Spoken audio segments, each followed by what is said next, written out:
Hello. Welcome, everyone. Just want to take a minute to introduce everyone here, just in case anyone isn't familiar. So, with me tonight is Andy Mercer, who composed Hello. the music you just heard. So, Andy, instead of exorcising demons, uses demons to exorcise his neighbors. Absolutely. And also with me is Steve Ward, who has replaced Mothman as Point Pleasant's weirdest resident. And happy to do so. And joining us now, hi, Bill. Good evening. Hi, Susie. Nice to meet you. Nice to meet you too. I think I know these other two guys I can see. I think you've heard me before, but I usually hide don't have a camera on, but I managed to find one this time for a change. Hi, Andy. How are you? I'm pretty good, Bill. How are you doing? I've got no legitimate complaints. Hello, Steve. Hey, how's it going, Bill? I'm looking for your introduction here. There we go. Oh, boy. Just By the way, something up. will Jackie be able to stay with us tonight? You know what? I just got off the phone with her, and she's on the way home. She won't be here for an hour or so. Okay, Susie, shall I go ahead and introduce Bill? Absolutely. And I'm going to introduce Jackie as well in case she can join us later. Jackie and Bill Kuselis, PhD, are authors of Bridging the Tragedy, a book based upon the 1967 Silver Bridge disaster in Point Pleasant, West Virginia, Mothman, and post-traumatic growth, a phenomenon that often occurs after tragedy.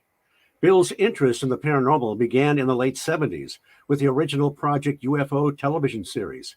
In 2003, he was introduced to the Mothman Prophecies movie, and it changed his life. Jackie is a retired USPS postmaster and a current business owner-operator. She specializes in research, data analysis, and connecting the dots between intuition, perception, and reality.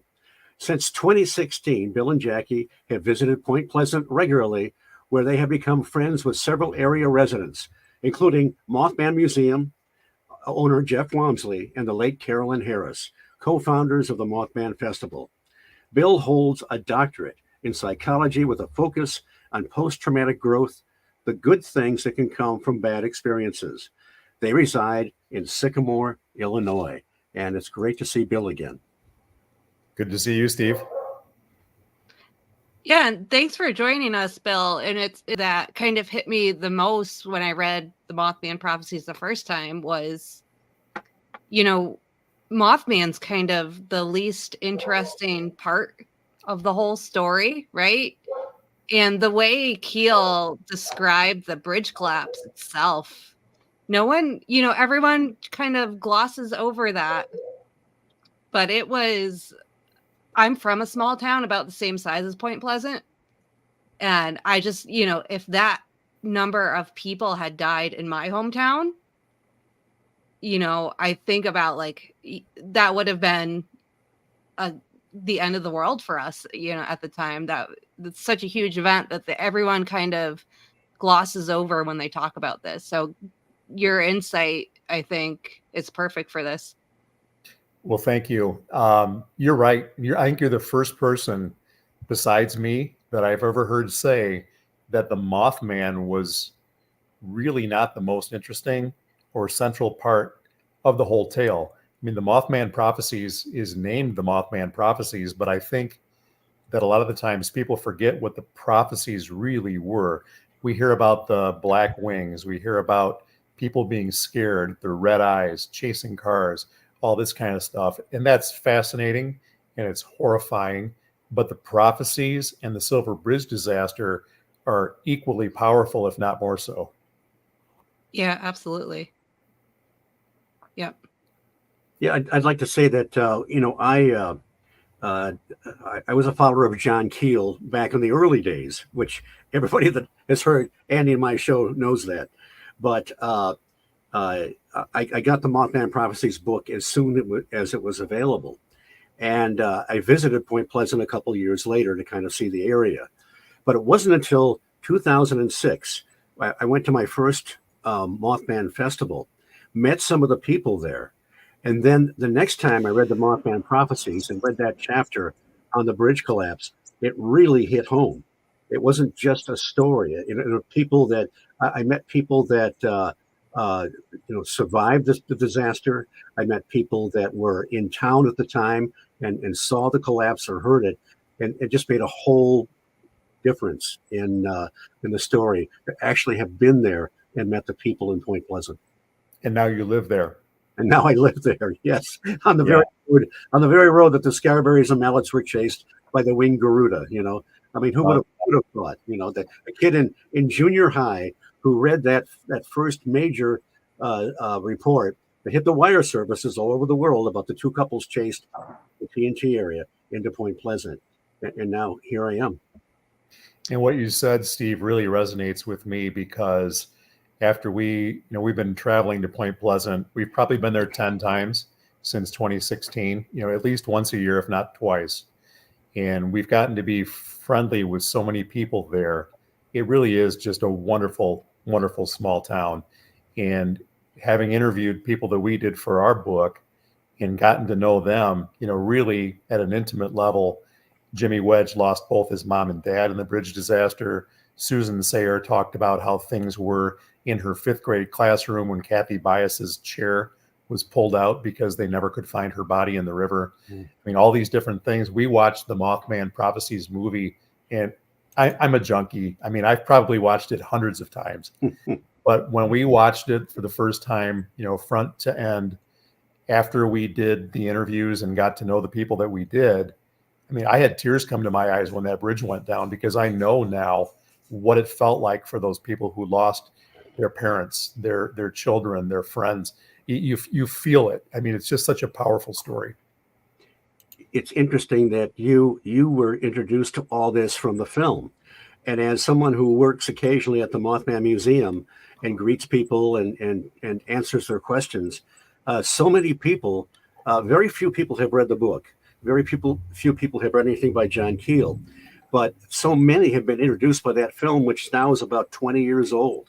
So that's really amazing that film had such an impact on you when you saw it. It pulled me in, but when I picked up the book, started reading that, and then of course downloaded the audio version and have read and listened to that thing countless times. At that point, it became part of who I am. I mean, fundamentally. And Susie, like you said, for me, we live in Sycamore, Illinois, which is a little bigger than Point Pleasant. It's closer to 19,000 people, but 5 miles to the north of us is a small town called Genoa. It's almost exactly the same size as Point Pleasant.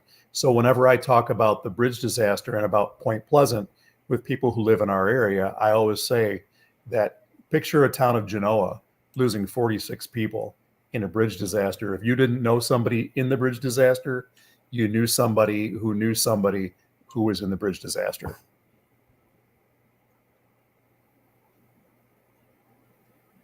Yeah. When I was in high school, we had 2 kids that got killed in a crash. And I remember how the town shut down practically. And that was 2 people. So it's kind of even hard to fathom 46 at a time. What we heard from the people that we interviewed was disbelief. When they heard the Silver Bridge collapsed, or even people who knew because they saw or came upon it shortly after it went down, when they told family members, the family members didn't believe them. They said, you must mean a smaller bridge, or you must mean part of the Silver Bridge. The Silver Bridge didn't just fall into the water. That didn't happen, but absolutely it did. So yeah, super powerful and just life altering for that whole region, really. And do either of you know, did people in town immediately connect the bridge collapse with Mothman, or was that afterwards that came to be?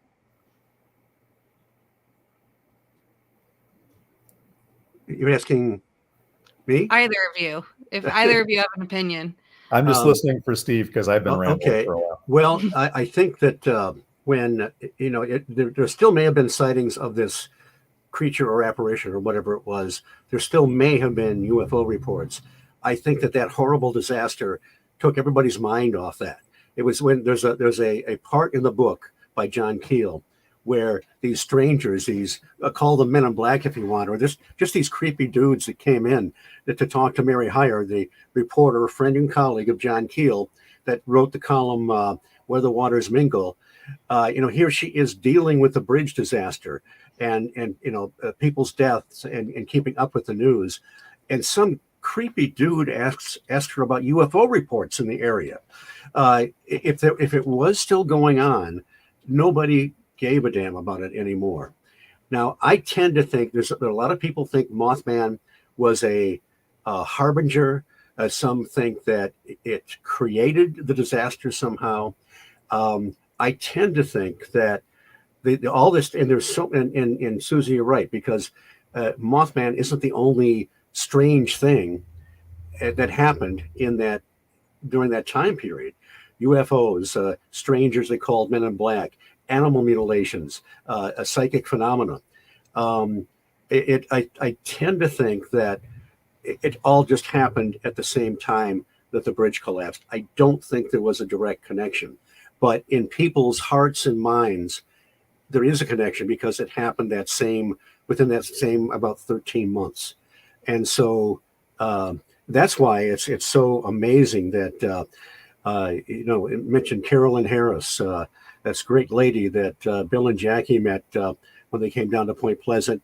I met her when I came down to Point Pleasant, co-founder of the Mothman Festival, a superb lady. She lost her young son.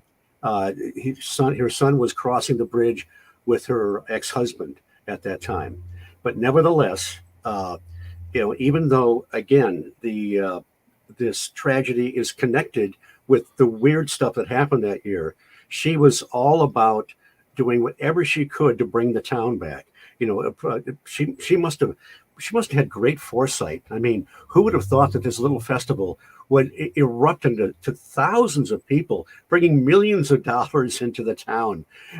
But it was due to people like Carolyn that just forged ahead and did not let that tragedy, like this is that kind of stuff that Bill writes about, did not let that horrible tragedy win and just bog everything down. So I don't think Mothman had a direct connection with this bridge collapse. And I agree. I'm sorry. Go ahead, Susie.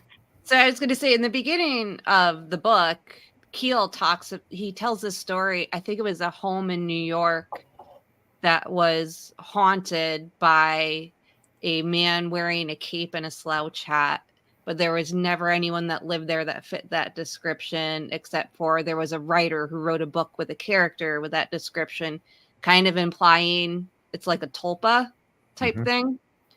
And when the bridge collapsed and it took everyone's minds to the bridge and everything going on there and away from all the strange activity, the activity slowed down, at least, if not stopped for a while. So them not focusing on it anymore and focusing on something else may have been what stopped it from happening. And that's what Jeff Wamsley says too. He said that although there still were sightings, people didn't want to talk about Mothman because we're burying loved ones now. We've had this horrible tragedy happen. This is real. We can quantify this. It's right in front of us. It's a horrible disaster. We don't want to hear about any quote unquote nonsense. Now, that stuff was still happening. I don't think that it stopped, although it had slowed down a little bit towards the tail end of 67 as it was anyhow. But yeah, absolutely. To answer your original question, I think it's more of a contemporaneous type thing, two different things happening at the same time. And my thought would be that if Mothman had anything to do whatsoever with the bridge disaster, it was more as a harbinger or as a warning. I don't think that it caused that disaster to happen. Yeah, we like to blame things we don't understand and vilify and demonize entities. I'm not going to talk about puckwudgies, Steve. I see you making the face. Well, I will say this. Susie and I have discussed the way that so many people blame Native American curses for so many things. I mean, can't we just cut the Native Americans some slack and, look elsewhere for curses, for crying out loud? Yeah, we did enough. Like, leave them alone.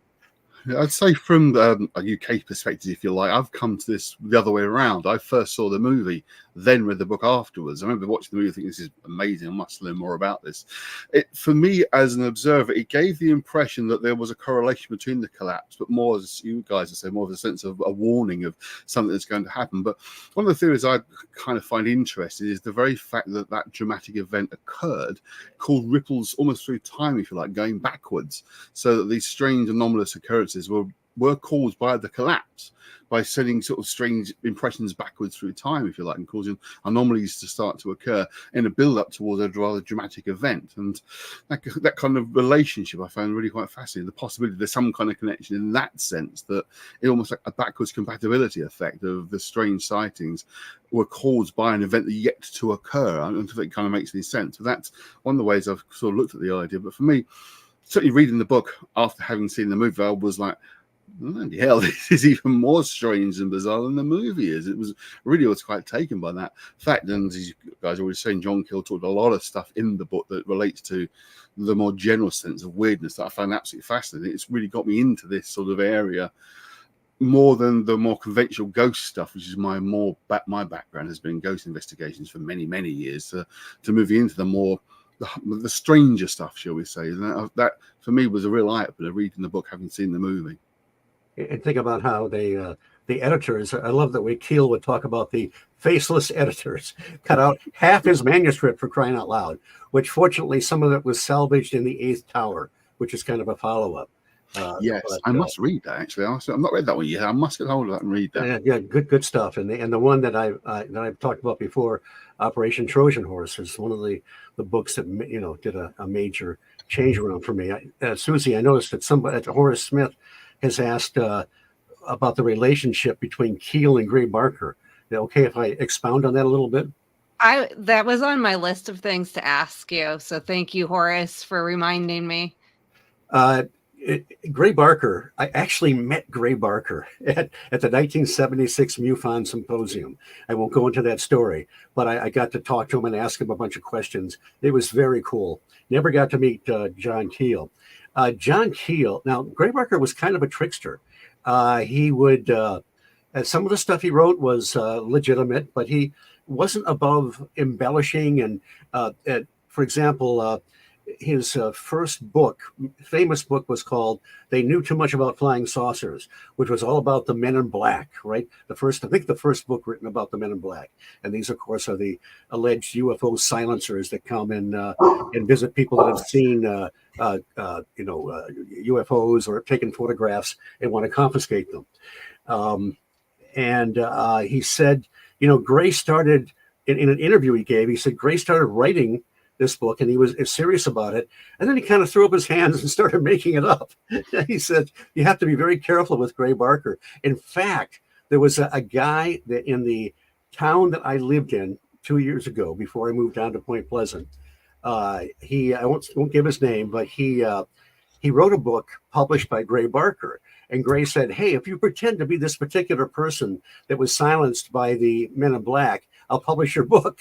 So he was like, it's 17 or 18. So he said, okay, sounds good.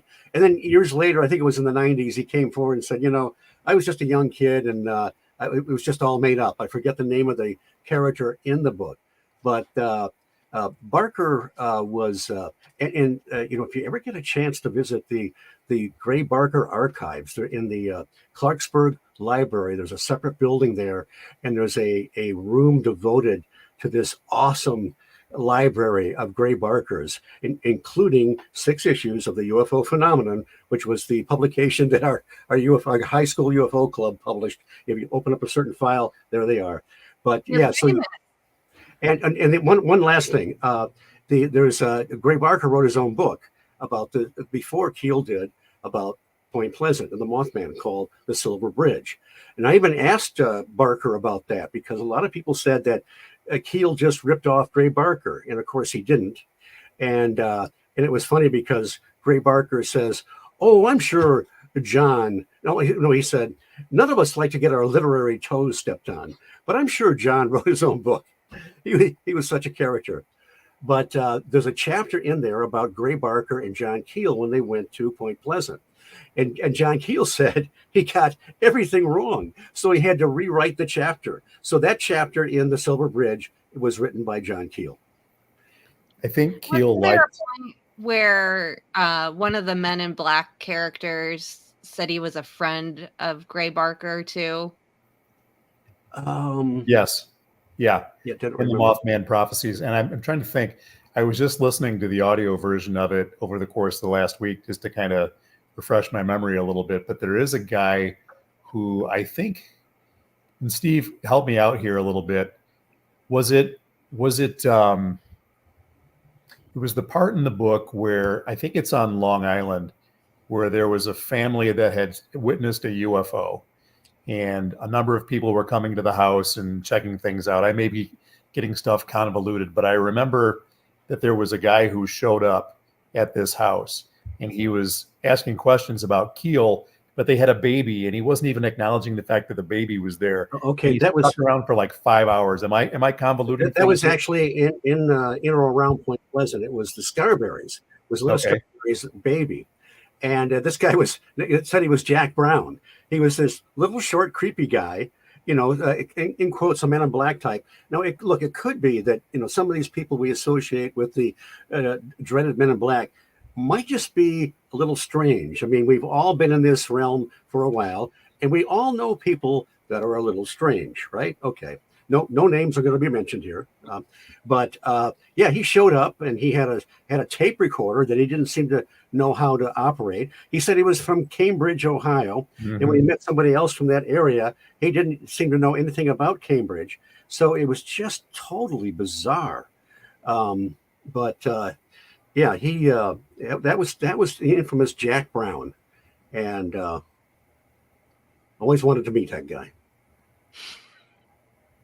I wanted to make a comment about the last question that the gentleman kind of kicked out to us here about Keel and Barker. There's one place in one of the Keel compilation books, one of the articles that Keel wrote, and he was talking about Barker, and he used the term faction because Gray Barker would blur fact and fiction into what he called faction. And I like what Steve was saying also. I remember, specifically when he was talking about doing this writing and how he was really immersed in what was like a report. He was like making a report, and then he just says, the hell with it, and just started making up all kinds of stuff after that. So I think that Keel thought you needed to be wary of Barker because of his research methods, and he just made things up, but he liked him too. Oh, he sure. genuinely liked him. They were friends. Yeah, definitely. It seems a real problem, though, to have somebody who was not presenting the full truth and was inventing part of it or rewriting part of it, because of course then people with detractors will say, "Oh, that throws it all into out of Keel." Really, there you go, out of Keel. But it really does affect the whole area of research. If one person is proven to be, dare I say, even faking things or in making them or inventing or editing in any way, it really, I think, gives a problem to the whole picture. And we know there are people out there who completely debunk the entire thing, and it gives them fuel, unfortunately. Well, and that's the problem too. I think when legitimate researchers decide to get involved with creative writing, it can taint their entire legacy, which is unfortunate because I think Gray did a lot of good work, and I think he was a very good writer. I mean, the whole Silver Bridge book that he wrote, I don't take it literally. I think it's meant to be more of an allegory, but it's really very well done, very creative. And it's part of the whole picture. I mean, you have to be careful about reading everything. I mean, even John Keel got skunked once in a while. He accepted things that weren't true, and made mistakes. So, and people that criticize Keel or anybody will focus on something they see as a mistake or whatever, and amplify that, and then block out the whole important. And we've all been through that. Becomes a common problem. I mean, one of the things I researched a lot, and I actually did a show last week on a different network entirely about the Enfield poltergeist. That one is, again, it's a good example of the similar kind of thing where you've got the two teenage girls involved in the case. Now, can you expect two teenage girls to behave properly the whole time, not make things up, not fabricate stuff? Of course you can't. They're kids, but because they probably did some of the stuff wasn't real that they actually did to themselves. They didn't say the entire thing wasn't real because there were so many witnesses who were seeing strange poltergeist activity in the house. You had police officers, you had other adults in the building, you had researchers all seeing strange things occurring. But because the kids kind of admitted they made some of the stuff up themselves, people will dismiss the entire case as being all fabricated. So it is that problem when you have stuff that's been either deliberately faked or misconstrued almost deliberately to try and build the story, even though they think, well, maybe there's a different explanation for these events, but we'll go with the one that fits the narrative we're working on, which can often happen even to the best researchers. Even in the Mothman Prophecies, there is an episode that was later unraveled as being a hoax. There's a guy by the name of Tom who is about 2/3 to 3/4 of the way into the Mothman Prophecies book. And he talks about having, he's waiting tables, and this guy comes in to one of the spots where he's waiting on tables, and he orders food, and he says that his name is Vadig.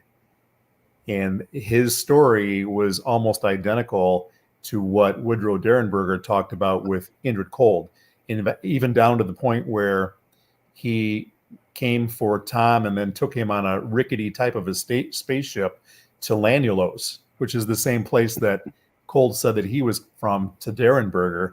But then later on, it turned out to be an entire hoax. But Keel took it as gospel, and it's in the Mothman Prophecies. So was he perfect? Absolutely not. Did he make mistakes? I think we all do.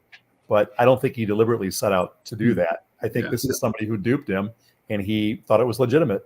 And the reason he thought it was legitimate, this is Tom Montalone.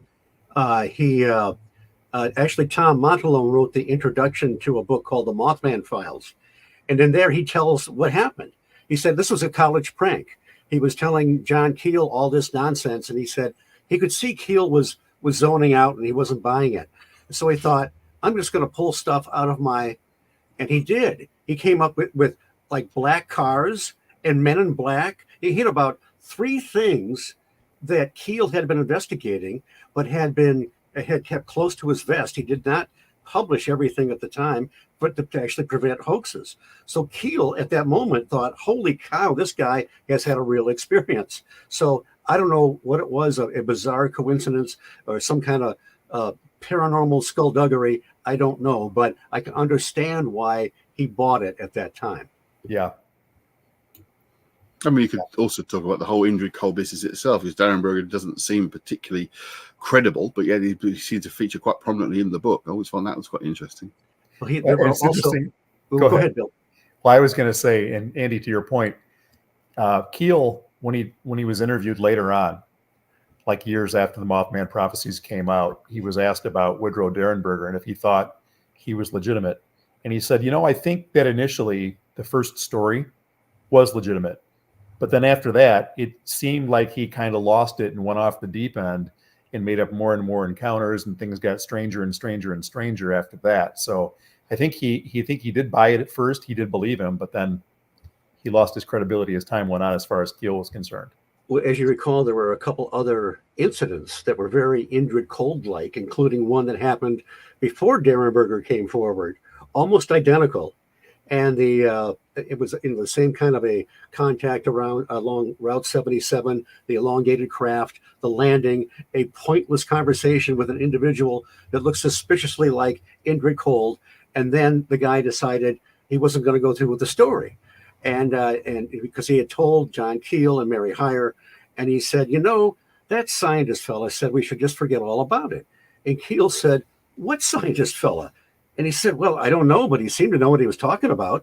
And he said, well, how did he find out about your story? You didn't tell anybody except Mary Heyer and I. And he said, damned if I know. And then there was the woman in Gallipolis that had a very sort of an Indrid Cold-like experience with the craft and individuals. Another bizarre point, if these guys are from other planets, can't they have a more a deeper conversation than just some mundane babble back and forth, something we can quote in a book or something? But so it's the Indrid Cold thing is a complete paradox where some of it seems to be substantive, and I don't know whether it was black ops or paranormal, but some of it was just nonsense. So I don't know where to go with it. There was a particular scene in the movie that I was wondering, I can't remember because I've not had a chance to fully read the books. I've been so busy with other things. But the scene in the movie where you have the voice on the phone talking to John Keel, and you have the analysis later on and saying this is just mechanical sounds. It's not a person's voice. They can hear someone speaking, but it's produced by a machine. Was that from the actual story or just made up for the movie? I can't really remember.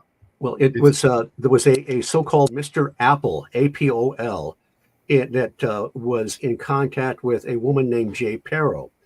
It was, the implication is that some of these contacts were actually more like channeling or whatever. And Keel said when he was actually talking to some of the contactees on the phone, they would say, well, so-and-so is here. And supposedly they'd be handing the phone to the entity, but he believed that they were actually, that the voice was actually coming through the contactee and talking to him on the phone. Right. So there were conversations like that with Mr. Apple, who probably didn't really exist.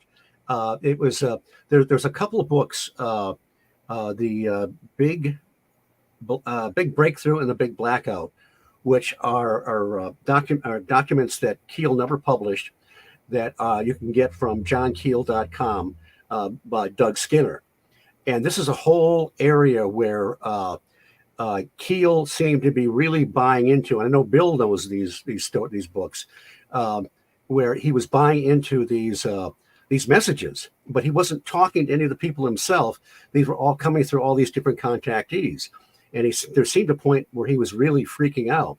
But if you read the Eighth Tower, there's a point in there where he writes that how he was embarrassed and how he was believing these messages. He'd be talking to a contactee out in the middle of the woods, channeling whatever, Ashtar from the great beyond. And it was all deception. It was all nonsense, the trickster, if you will. So there was, they did take elements. In fact, with the film, if you get the DVD and you look at some of the extras, you see where they tried to get more of the book into the movie, but certain scenes were just deleted. So I got a chance to talk to the screenwriter, Richard Haddam. And I can talk about that a little bit later if you want to. Yeah, so I think, Steve, this is a good question for you. Were Keel's thoughts about ultra-terrestrials well developed before his Mothman investigations, or were they a consequence of them? I don't remember them being part of the Operation Trojan Horse book. Were they, Steve? Well, I think he talked about, I don't remember if he used the term ultra-terrestrial, but he did talk about transmogrifications, one of my favorite words of all time. I love that. Transmogrifications of energy. You know, the only other place I've ever seen that is in Kelvin and Hobbes comic strips, but that's an aside. But he, I think the idea of it was developed before the Mothman Prophecies, although I'm not sure what terms he used then.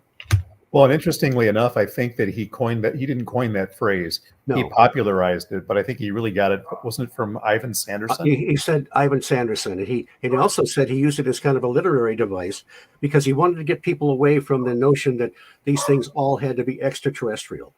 You know, he really thought these were something to do with a natural condition of the planet. Something that Andy said a few minutes ago really dovetails nicely with this question about ultra-terrestrials, because I mean, half of the Mothman Prophecies book was edited out and then was republished as The Eighth Tower. So really those two books are supposed to be the same, but the editors, the faceless editors, took out, you know, a good chunk of that, where he really goes into the extraterrestrial or the ultra-terrestrial hypothesis, and he talks about transmogrifications of energy. And I think one of the analogies I really like for, you know, what happened in Point Pleasant as well as other window type areas is that it's almost like a radio frequency. You know, if you're on, these things are able to slip through the cracks when the radio dial is set to a particular frequency, and then they can manifest, but otherwise they really can't. And he really goes into that in depth in The Eighth Tower. So I know we're supposed to be talking about the Mothman Prophecies. That should have been in the Mothman Prophecies. It just was edited out. Yeah, definitely bring it up then, because it should be one book together for certain. I must read that even more so of what you're saying there, because that's, again, as I say, that's the ultra-terrestrial idea is something be honest, I kind of hypothesized myself some time ago that kind of thing might be going on. But to read and hear so many other people thinking on those similar lines, it was like, yeah, this really makes sense. And I need to dig into that one as well. But yeah, the two books belong together because it's almost, if you like, the Mothman Prophecies is the story, the Eighth Tower material is the background to the story. It's like why we got to this point of a belief idea that these things are essentially from here, but an alternative kind of version of here, like rather than being from some faraway planet. Yeah, and I learned way too much about radio frequencies from that book, more than I ever wanted. The super spectrum. Yeah, for sure. So we do have to take a quick commercial break. And while we are at break, I want you guys to think about who your favorite character from the entire book was. And I will give you mine when we come back from the commercial. Deal? Sounds good. Deal. All right, here's your commercial time.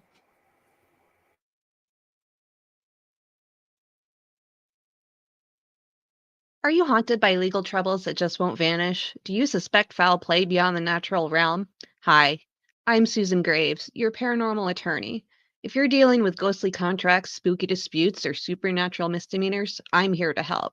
Don't let your legal issues haunt you.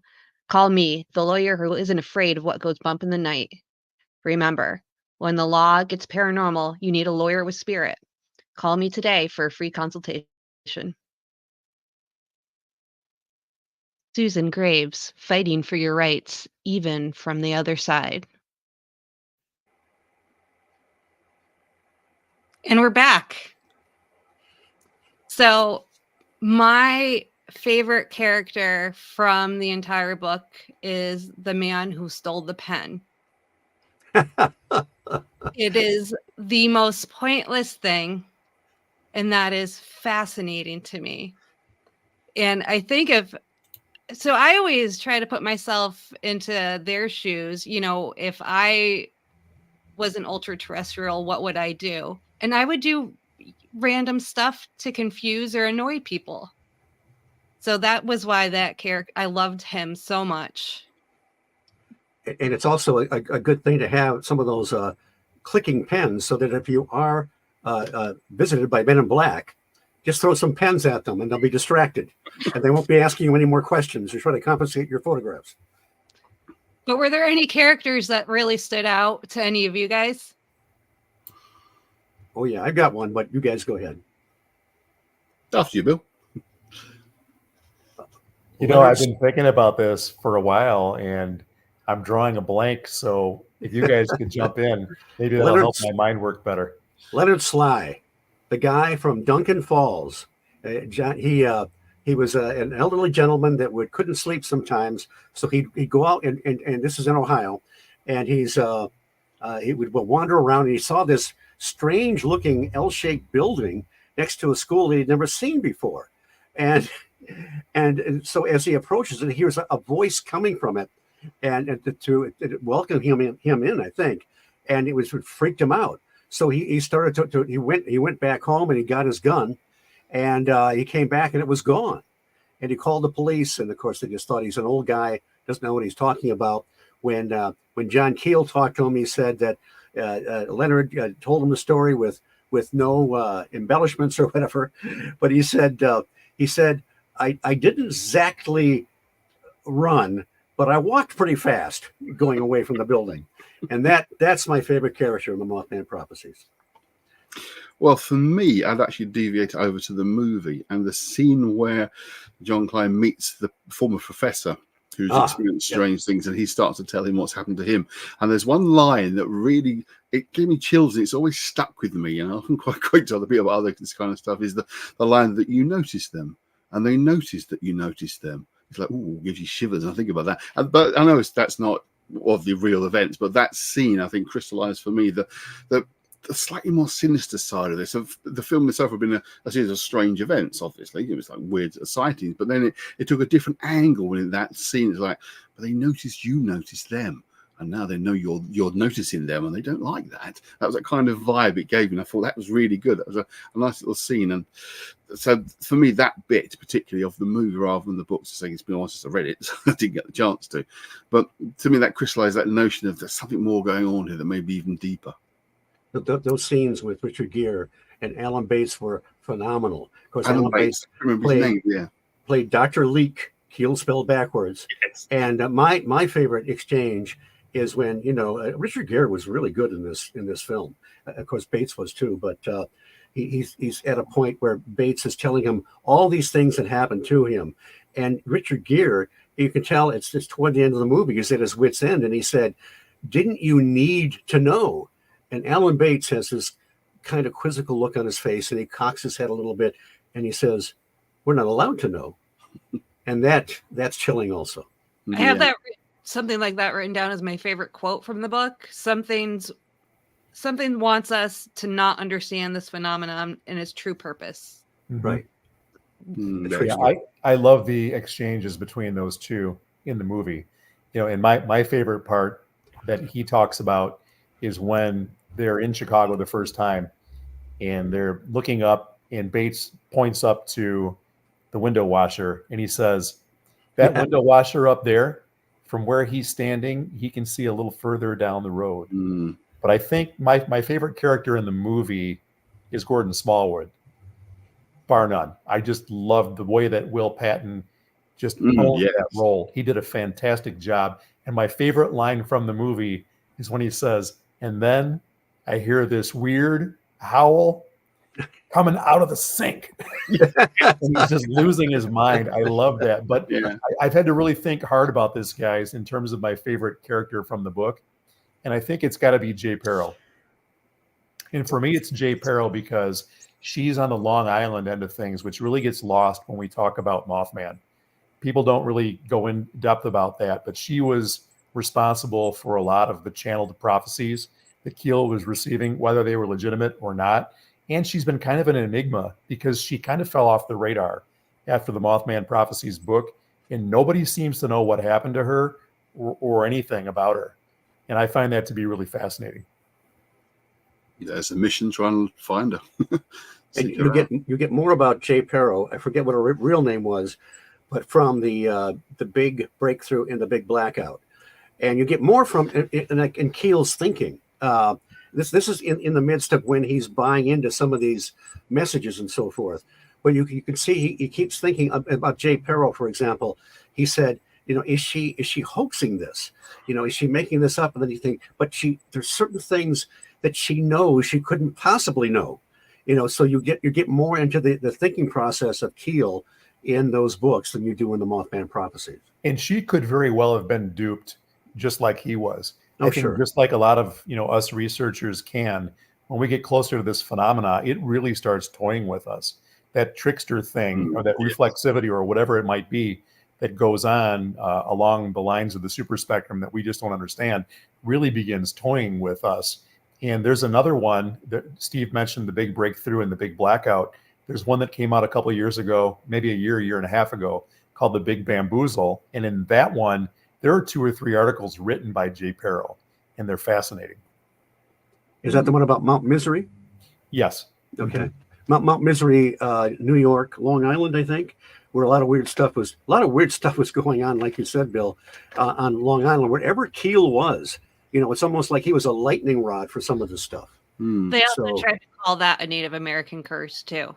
Yeah, there you go.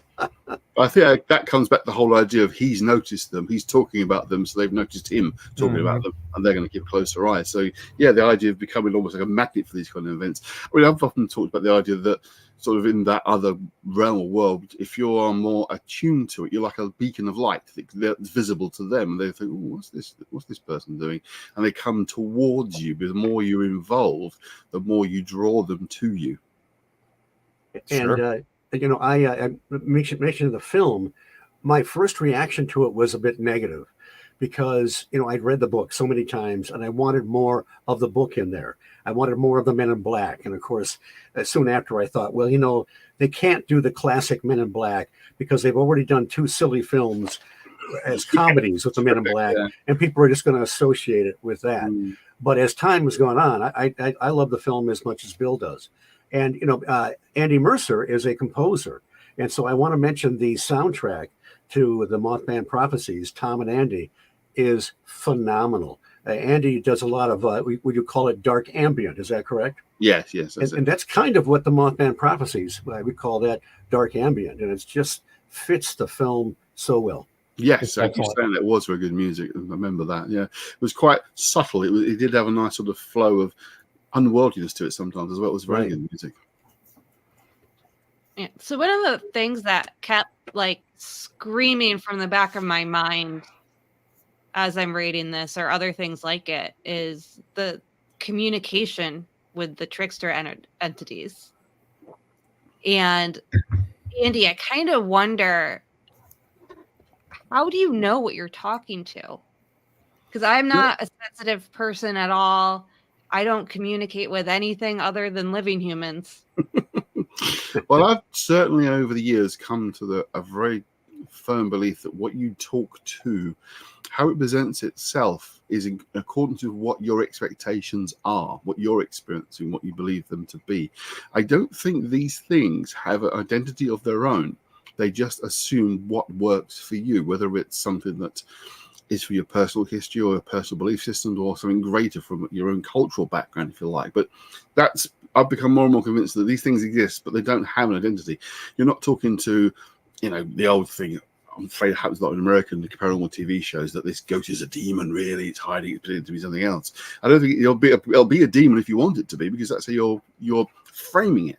But the things themselves have no particular identity. It's just they will communicate in a way that works for you. Whether they're giving you direct information of anything particular, don't know. But certainly that's how I always think of it. And so when you have something like Mothman particularly, the identity kind of forms around the phenomena, the kind of from descriptions that we've got. This idea of the Mothman or a creature of that kind of form. I think it almost began, took that form because it was being talked about in that sense as a descriptive form, if you like, of what people were seeing and experiencing. And I think maybe it even refined itself even further based on those reports. Not that it was sitting reading the newspaper like that, but how people were reacting to and relating to this strange phenomena. And that's pretty much the way John Keel described this Mr. Apple, APOL again, that he never met, but only talked to through channelers or whatever over the phone. It's like he had no identity and he just kind of faded away. And he said he talked to this whatever for hours sometimes. By the way, I've got to show off my my shirt here. John Keel rules. Yes. Okay. Nice. Okay. We're done with that.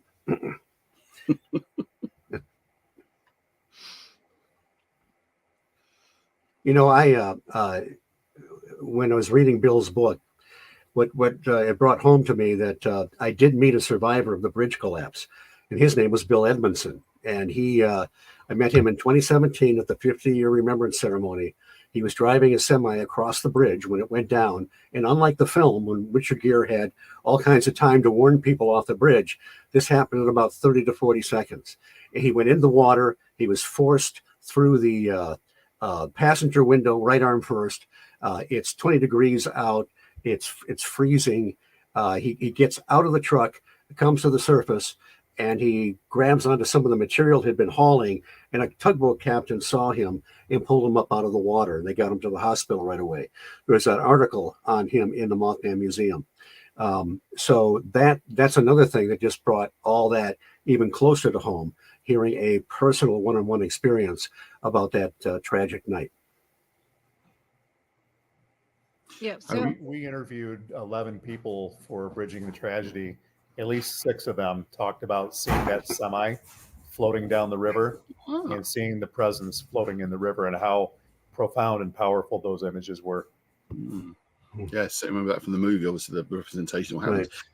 Briefly speaking of the movie, I was in excuse me, New York 2 years ago, and we happened to get tickets for Laura Linney doing a solo show, which we watched and enjoyed. And we literally sitting right by the front. And she did come off the stage at the end, was talking to some of the audience who hoped to get in and ask her about Mothman, but unfortunately we didn't get a chance. But that was quite an interesting experience. She was a very good actress. Seeing that one stage show was brilliant. But yeah, it's a shame to get a chance to speak to her.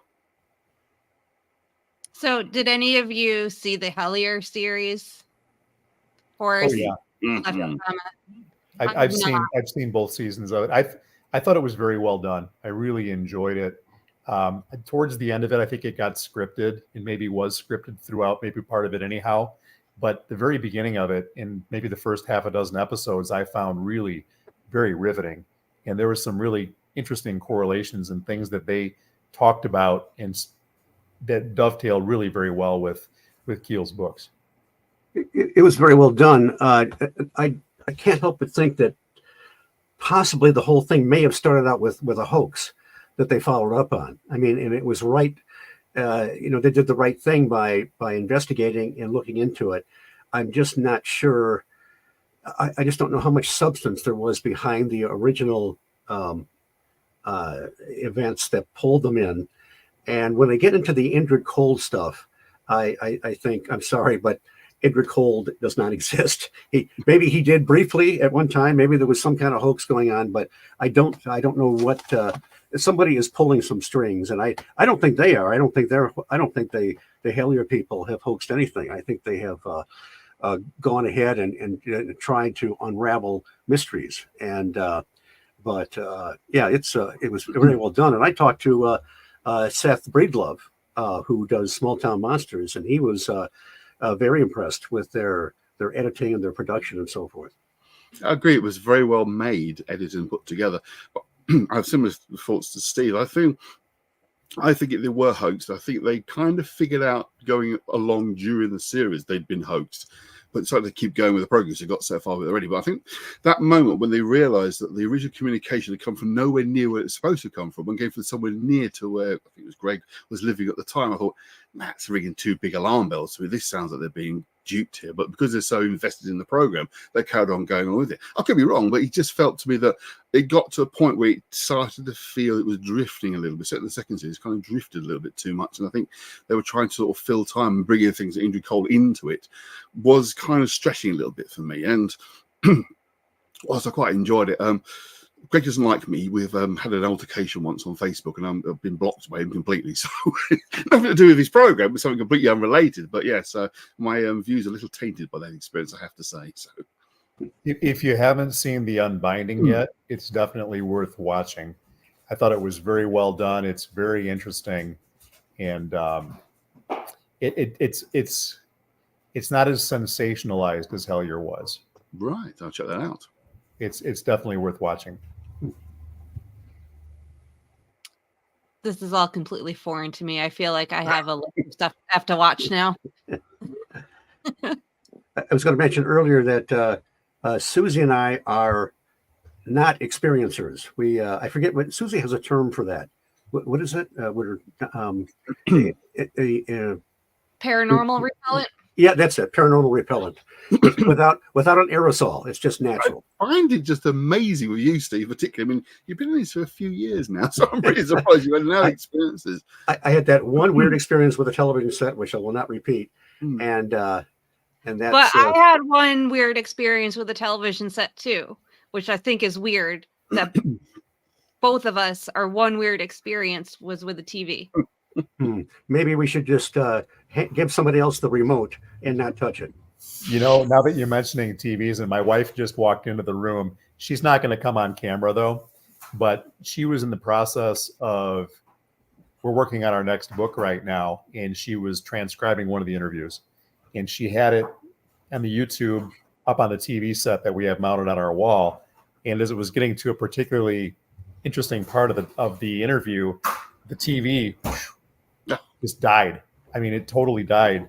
And I guess it was probably 8 or 9 years old. I didn't realize we'd had it for that long, but it just it just went right during that transcription session. Well, I told my TV experience where I walked into the room and it turned on, was flipping through channels to a guy that interviewed me at the Mothman Museum yesterday.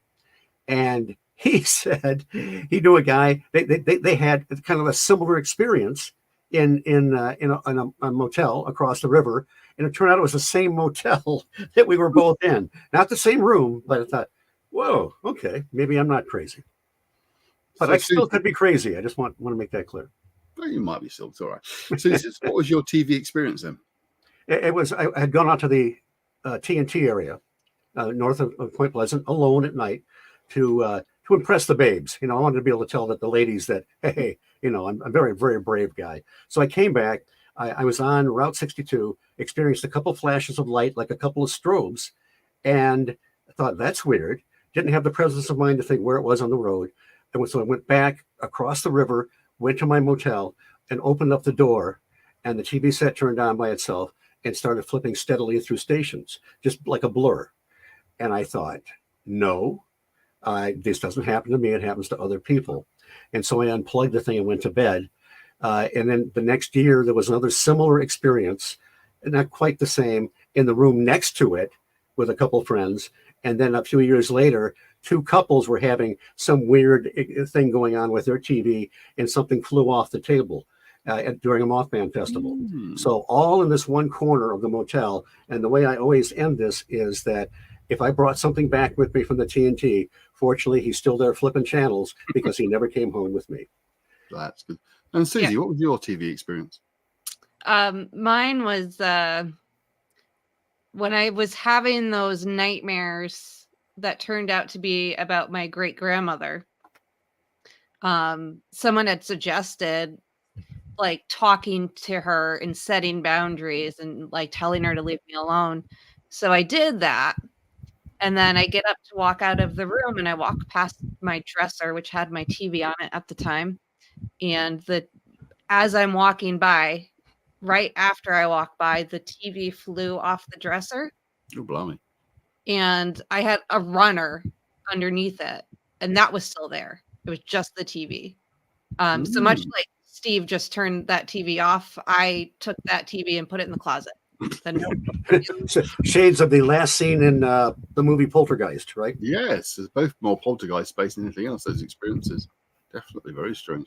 Well, I've had too many to list. I've been doing ghost hunting for 20 odd years, so I've had lots of weird experiences. What about you, Bill? You got anything in particular? Yeah, something that we talked about earlier when Steve mentioned Route 77, we were talking about Indrid Cold and some of the things that had happened on that route. So we've covered a lot of ground tonight, but one of the things that I was thinking with this whole trickster element that kind of gets involved with those of us that investigate this strange stuff. So there's been the alleged Chicagoland Mothman flap that's been going on off and on for 10, 15 years. And Jackie and I first got involved with investigating it with the Illinois State MUFON director, Sam Moranto, but we quickly found some things that they didn't jive with us.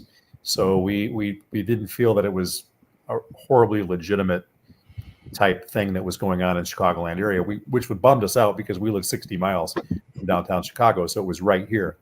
So what we did do is we went to Thatcher Woods, which is right in suburban Chicago.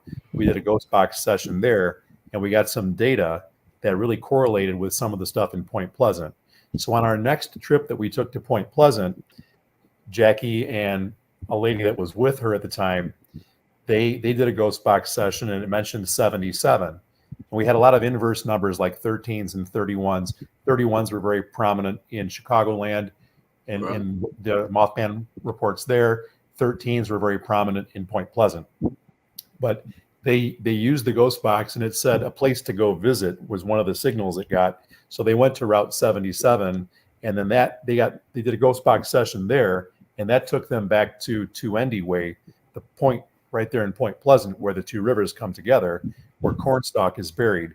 And we got all kinds of really interesting information from all the different sites that we did these sessions at that led us to believe that either we were being guided along or we were being messed with, or a combination of both. So that whole trickster thing that goes on, I think, with all these investigations, I just really think that a lot of this stuff is over our heads.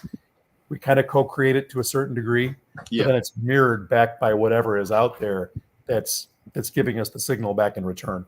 Yes, that kind of almost like a two-way flow, the idea of these things forming around what we expect.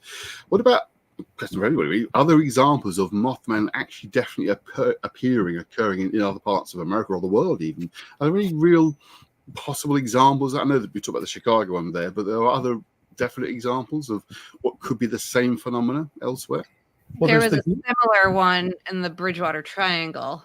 I believe it was 71, and it was a police officer that spotted him. He was on his way home, and he got to an intersection. Is this Keel making an No, appearance? this is Willis. Willis. Oh, Keel Would is have been- sound asleep. sorry, I got distracted by a cat. Police officer was on his way home, and he was coming to an intersection, and he saw a figure about 6 feet tall. He thought it was a hitchhiker, and he pulled his car up a little bit closer. And as he did that, wings just erupted from its back, and it flew straight up into the air. No flapping of the wings at all. Just, the wings came out and it went straight up. And he was like so taken by it. He went back to the police station and reported it, which did not go well for him. Well, the things don't, do they? Yeah, but it was not like, so in the area, there's Thunderbird sightings, there's pterodactyl sightings, but that was a winged humanoid sighting. He thought it was a man at first. But he didn't report it having red eyes.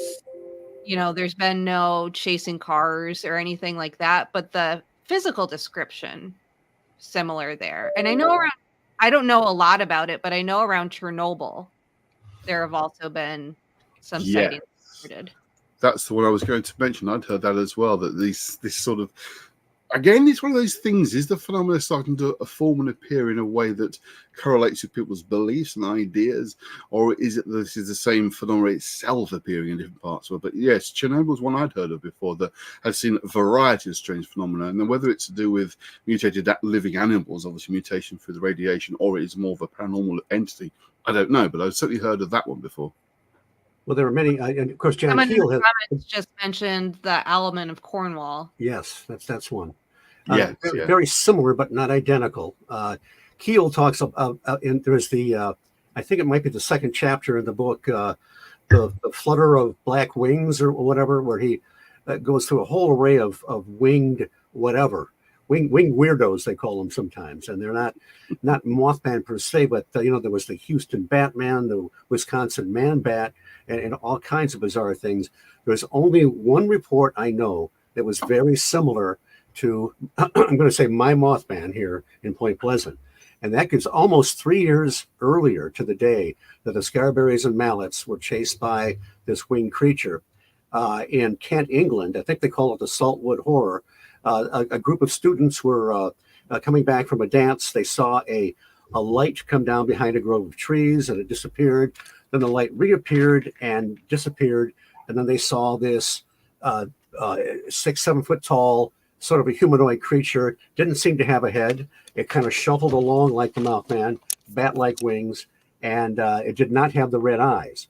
But that's the closest I've ever heard of a something like the Mothman. It's very interesting because Paul Devereaux calls it one of the proto entities, where the light or the craft or whatever it is seems to be inseparable or morph into the entity.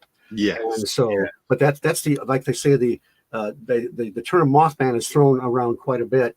If Keel was onto something in the Mothman Prophecies, if these were truly transmogrifications, if they're paraphysical, he became less and less enamored with whether or not the craft had portholes or what it would look like or what the creature looked like. He wanted to understand the cosmic mechanism behind these things. And he also discovered that people that witnessed creatures or UFOs would suffer from the same physical ailments, thirst, muscle ache. And even Connie Carpenter, one of the original Mothman witnesses, did not see a UFO or a light, but she received conjunctivitis, that eye burn, when she saw the Mothman in broad daylight. So I just, like I say, hey, Mothman, he's here in Point Pleasant. I know because I know where his statue is. So don't mess with my Mothman. What do you? A couple of thoughts, actually. I mean, first of all, I've just come back from Cornwall, funny enough, on holiday for a couple of days. Oh, very good. Didn't see the album, I'm afraid, not at all. But there is, I think that's one thing you say about the eyes, is a phenomenon seems almost radiation-like, seems to be linked to these phenomena as well. So which brings you back to the idea about Chernobyl, of course, being a highly radiated area. So maybe guess top of my head, they're drawn to the radiation, maybe. So you get these forms and creatures appearing, animals, energy animals, whatever you want to call them, are focusing around areas of radiation, because you can talk about the idea of these things appearing near nuclear sites as well, nuclear bases. So maybe there is a correlation there with the whole power, energy, nuclear connection that may be connected with them. Again, obviously with the TNT area, I mean, it's not nuclear, but of course there's a lot of material waste there as well. So maybe there's some kind of almost like Earth connection, if you like. The idea of these things are perhaps trying to guard the land or look after or warn of danger, which of course leads us to the bridge collapse. There are rumors that there was some nuclear activity or going on in the TNT area. I have no idea if there's any substance to them or whatever. Speaking of the TNT area, it's the last time we were out there, Steve, for the Mothman Festival. You know, we had Michael Hacker with us, who's the narrator of a lot of John Keel and Brad Steiger compilation books, right, as well as Jacques Vallée. And we took him out to the TNT, and Jackie and Michael and I were just driving through.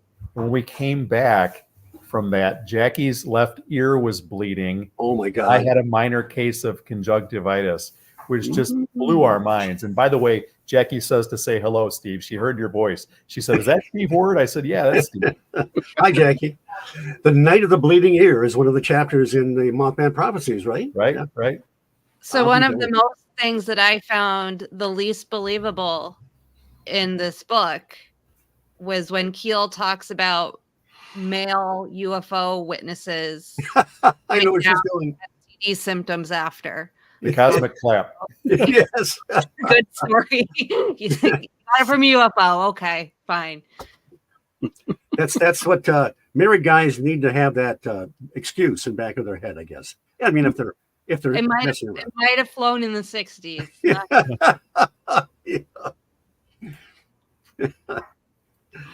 I mean, now, people are going to want to read the Mothman Prophecies now to find out about the cosmic clap. I'll tell you that. Yeah. How you can avoid it. Yes. Ways to avoid, possibly be more interesting. I was just thinking again about the Owlmen of Cornwall. Of course, the Owlmen or the Mothman are going to look pretty similar, aren't they? So right. It can be that kind of similar phenomena again. I've the little book I've been working on for a number of years and never anywhere near finishing yet is a collection of strange, sort of high strangest occurrences in mainly sort of Victorian times, 1800s up to the 1930s. I wrote a book on basically spells and chants from that sort of period of Victorian times to the 1930s, and a kind of follow-up one was this collection of weird tales of strange experiences. And there was one particular one that sticks in my mind when we talk about Mothman, is one example up in the Outer Hebrides in Scotland where fishermen had gone out. This is the 1890s.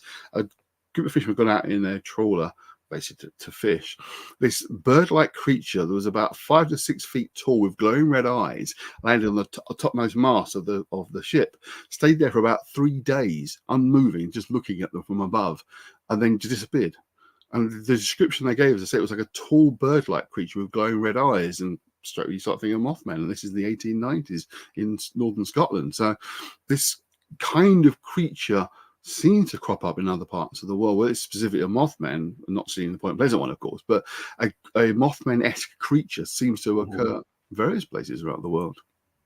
And when you mentioned nuclear sites earlier, a few months ago, somebody asked me to look into if there were Pukwudgie sightings in this particular area in Illinois. And they had said they had seen one near a pond next to a nuclear power plant.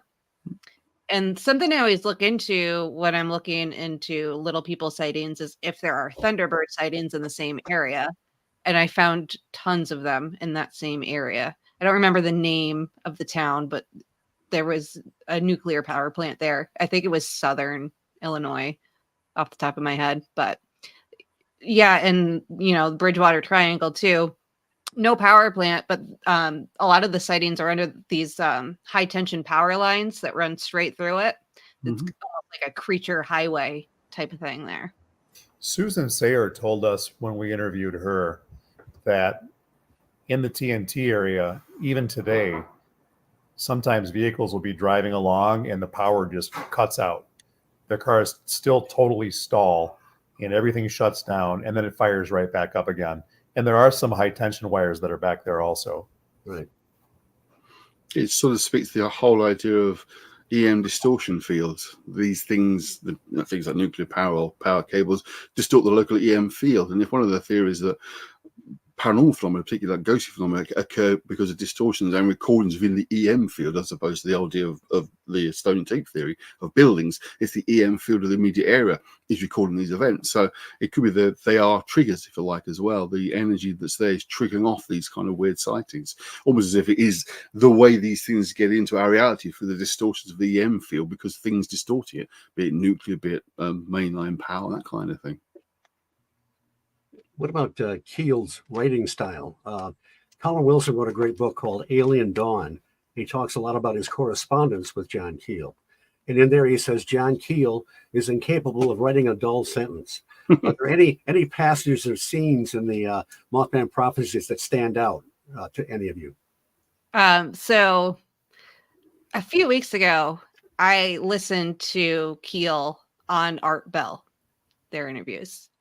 And that he was much more likable from that than in writing. In writing, I feel like he comes across like egotistical and judgmental. He opens the book talking about the woman coming to the door in a cheap bathrobe. I'm like, a bathrobe alone? Mail order bathrobe. Yep. But he was much more likable in that interview, spoken word, to me. I must admit that actually threw me when I first read the book for the first time. I realized he was talking about himself coming to the door. It was like, oh, right. Didn't it? It was almost like, funny, kind of like a Lovecraftian style of like changing of the character, realizing the character's the one that's going mad, or Robert Chambers kind of style, that it's the character talking about themselves almost in the third person. You think, oh, right, now he's talking about himself coming to their door. It quite threw me at first. Well, for a long time, I thought that was simply a literary device. When he talks about those two people ended up dying on the bridge. So in an interview, he was asked about that, and he said, no, he actually came across that story later one time when he was in Point Pleasant. People were telling the story about this couple that died on the bridge that had this mysterious stranger all dressed in black that came to the door. So I thought, how cool is that? I have a couple. One of my passages, I can't quote it directly, but I always dust it off prior to every Mothman festival, because it sounds exactly like John Keel was foretelling the Mothman Festival. And it was talking about something about the strange ones were coming to West Virginia. They were trooping down the hollers like leprechauns seeking impoverished shoemakers. What was it? I forget what it was, but and the procession of the damned marched once more. Anyway, it sounded like everybody, coming into Point Pleasant, all the thousands of people. I should have got the quote out to actually read it. And of course, the other one, the best one is the year of the Garuda was at hand. A shadow was passing over a little town I'd never heard of, Point Pleasant, West Virginia, and it goes on. There's so much good stuff in there, and even the opening lines. About the thunder and the fingers of lightning tore angry holes in the sky. But man, Keel comes across as a little bit, a little racist, really, in certain spots. He comes across pretty sexist in certain spots in the Mothman Prophecies.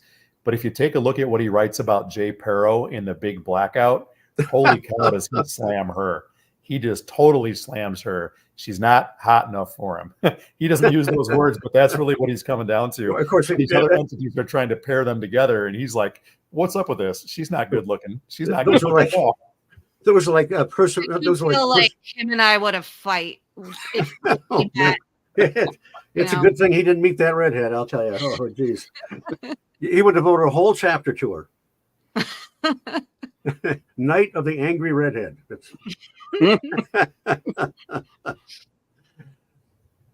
But just because we would fight does not mean I'm going to write him off, because if I wrote everyone off that I would fight with, there would be no one left. He had a great sense of humor, but you're right. It doesn't come across in his writing all the time, and it does in the interviews. He was a fun guy. Oh, God. The lectures, there are several lectures you can find sometimes on YouTube. Bad video, but he talks about his military experience and when he went in Jadoo, when he went to Egypt and Tibet and so forth. I mean, he was such an interesting guy. And the interview that Susie referred to, that was the interview he gave Art Bell, was in 2002 when the film came out. He hadn't done any interviews for a long time. And Art Bell knew very little about the Mothman. You know, this is back when John Keel was being forgotten about. Thank God now that he's been revived and his books are in print and so forth.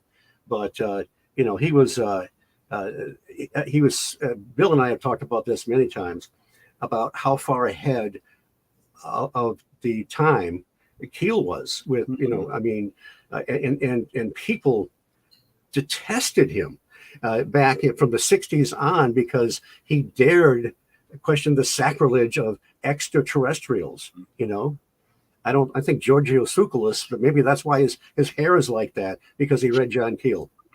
I love the fact that he wasn't afraid to be the lone dissenting voice in the room. Right. I've never really been that guy. I kind of like to go along with things and get along with people, but he didn't seem to have a problem coming out and basically telling you where he was coming from, even if there was only 1% and he was the 1% and 99 were against him. Right.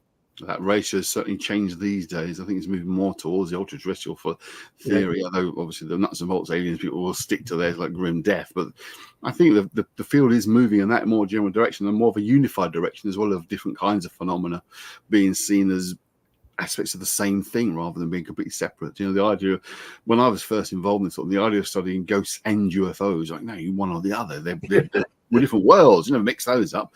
And then I'd say that's not true. Very early on, back in the sort of late mid-90s, when I was first involved, a group called EarthQuest, we investigated everything, no matter what it was, whatever kind of phenomenon. But then when the advent of ghost TV programs like Most Haunted that started the whole thing off, and American shows, then this big separation began to occur between ghost paranormal stuff and UFO type paranormal. So it did diverge considerably. Then is coming back to the middle ground again, I feel. But yeah, people like Keel are the ones that have pushed forward these ideas of ultra-terrestrials rather than extraterrestrials, and to me it makes perfect sense. Even Jacques Vallée, his first two books were looking at the phenomenon as more of a nuts and bolts proposition with an anatomy of a phenomenon and challenge to science. And then, you know, you can almost see these people like Vallée throwing their hands up. And then he wrote Passport to Magonia, looking at the connections between elements of folklore and some modern day UFO experiences. I often wonder what made Vallée's direction change so quite dramatically. So almost like midway through, or further on in his writing career, there was a real change. Another day, I imagine. But yes, something we could get on to. That would be definitely a future book, The Passport to Magonia, for our group. Right. That was on the list for this time. It got beat by this Mothman Prophecies in Steve's non-existent book. Yeah, that should be the next show. Steve's non-existent book. Boy, I'm gonna have to pull a Gray Barker and just start making it up. Then I think you can do it. I could. I'll source. Bill Kuselis is my source. And there you go. Yeah, this is borrowed. Ghost written by Susie Bastille, edited by Andy Mercer. Yeah, published too. We're all accessories before the fact now. Yeah. All right, gentlemen. I think it's time to wrap it up. Otherwise, we'd talk about Keel all night long with this group, I fear. And Susie, I would hate to keep talking about John Keel. You know that. I know you. This has been so painful for you, I'm sure. Just want to thank Bill again for joining us. Thank you very much. It was a pleasure. Thanks for having me. Appreciate it. You're very welcome. Well, I think we should thank Susie for creating this podcast and this book club, because this has been a blast. And this has all started from my desire to force people to talk about books that I'm reading with me. So, I see. I'm on board very early on with this. Andy, we've been manipulated. That's what happened. Oh, I don't mind that. I can live with that. Okay. There's a reason I like trickster entities. But it's been a great time. So, and one thing I would have to say is I've been doing shows with Steve for about 5 years now, and I don't think there's ever been a single show where John Keel's not been mentioned at least once. So I had a chance to mention him many times tonight. It's in my contract, and I would not, Absolutely. I neglect wrote my the contract, so I know that. All right. Thank you all. And thank everyone in the comments and everyone watching. It was a lot of fun. And I'm looking forward to the next book, whichever one that will be. So get on over to the Facebook group and we'll start a new poll for next time's book. Thanks for listening, everybody. Yes, Have a good night, everyone. Thanks, everybody. Good night. Good morning from the UK.